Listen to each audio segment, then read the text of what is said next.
আসসালামু আলাইকুম বন্ধুরা।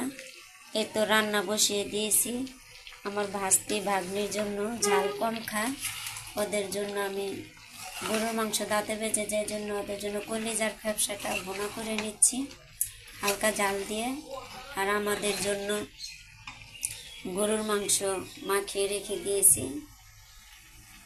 এটা হলে এটা বসিয়ে দিব, তার সাথে যে খিচুড়িটা বসিয়ে দিব। তা আজকে অনেক কাজ, আর আমরা যেহেতু মানুষ বেশিও না কমও না, মোটামুটি আছি 4-5 জন।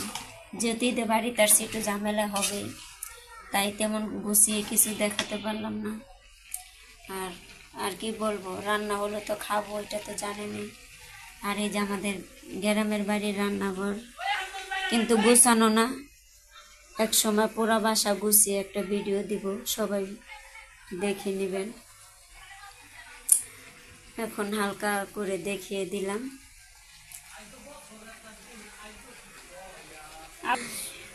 তাই তো আজকের মতো এখানেই শেষ। আর এই যে কলিজাটা একটু কষিয়ে নিচ্ছি, যেহেতু আমার রান্না নিয়ে বেশি বলক করতে হয়, তাই আমি কোথাও গেলে বলকটা দিতে পারি না। তাই সবাই ভালো থাকবেন, সুস্থ থাকবেন, বেশি বেশি আমাকে সাপোর্ট করবেন।